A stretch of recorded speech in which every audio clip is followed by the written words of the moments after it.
Baik, terkait dengan hal tersebut tentunya kami akan melakukan pendalaman lebih lanjut. Kalau hasilnya seperti apa nanti akan kita sampaikan. Terima kasih, Mas. Pak, Tengah dulu ya, oke. Pak, alasan si pelaku ini filming korban itu apa sih, Pak? Motifnya. Kalau dari pemeriksaan yang dilakukan oleh penyidik.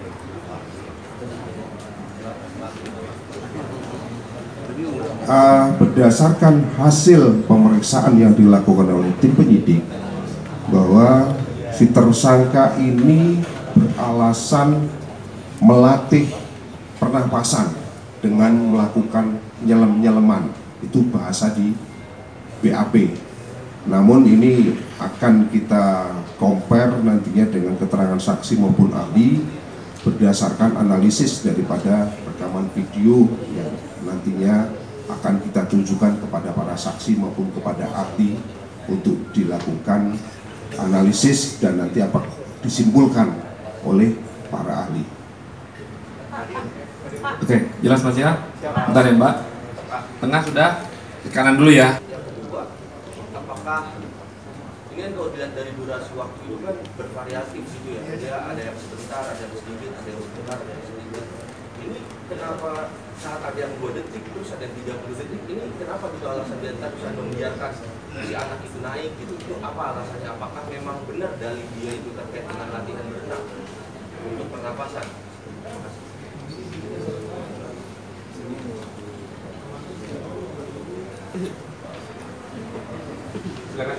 Baik, terima kasih. Terkait dengan sudah berapa kali korban diajak berenang oleh tersangka, ini sudah berkali-kali Mas ya.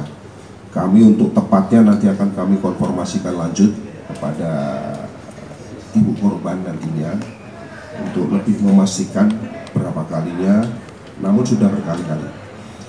Kemudian yang berikutnya lagi terkait pertanyaan kedua, kenapa durasinya ditenggelamkannya beda-beda?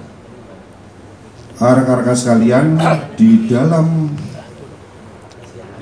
hasil analisis terhadap rekaman video ada indikasi bahwa ketika waktunya pendek dimasukkan, dibenamkan kepalanya itu karena di situ ada beberapa lifeguard yang ikut melihat. Jadi pada saat itu melihat, kemudian disitulah sebentar. Nah ini akan kita dalami lebih lanjut, nantinya kita matchkan antara video dengan keterangan para lifeguard yang ada di situ pada saat itu. Jadi kami sudah mendapatkan beberapa indikasi kenapa lah pada saat itu waktunya sebentar, karena lifeguard melihat atau mungkin pas lewat. Ini mungkin yang akan menjadi bahan untuk pendalaman kita nantinya. Jawab Mas ya. Oke, jawab Mas. Silakan. Ya.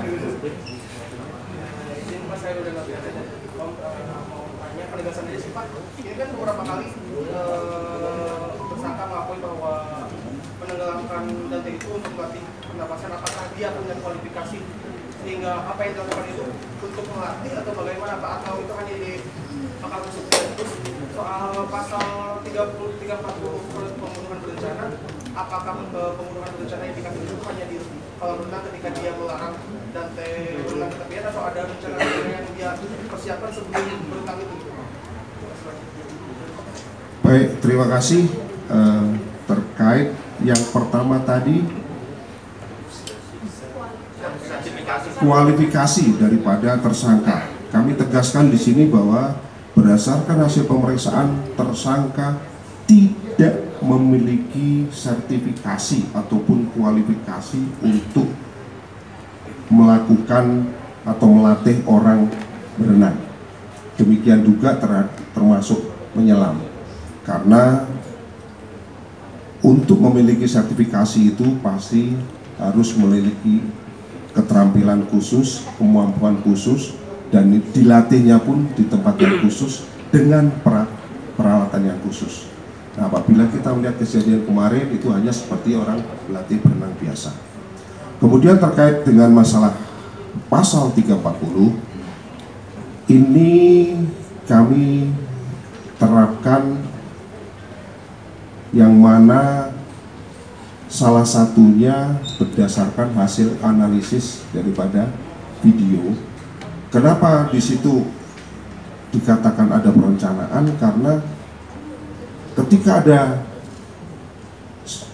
lifeguard yang lewat, dia terus diangkat sebentar. Jadi ini seperti ada merencanakan kalau jangan sampai ketahuan, dan betul-betul itu seolah-olah dikemas bahwa itu kematian daripada korban itu akibat tenggelam. Itu sementara yang masih kami akan kita dalami lebih lanjut. Tentunya kami mohon doa restu kepada seluruh masyarakat dalam hal pengungkapan kasus ini.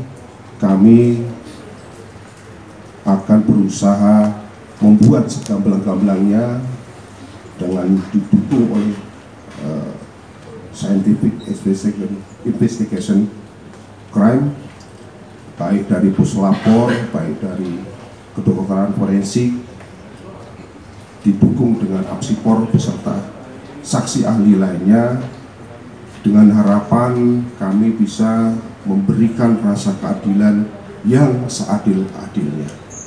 Mungkin demikian, terima kasih.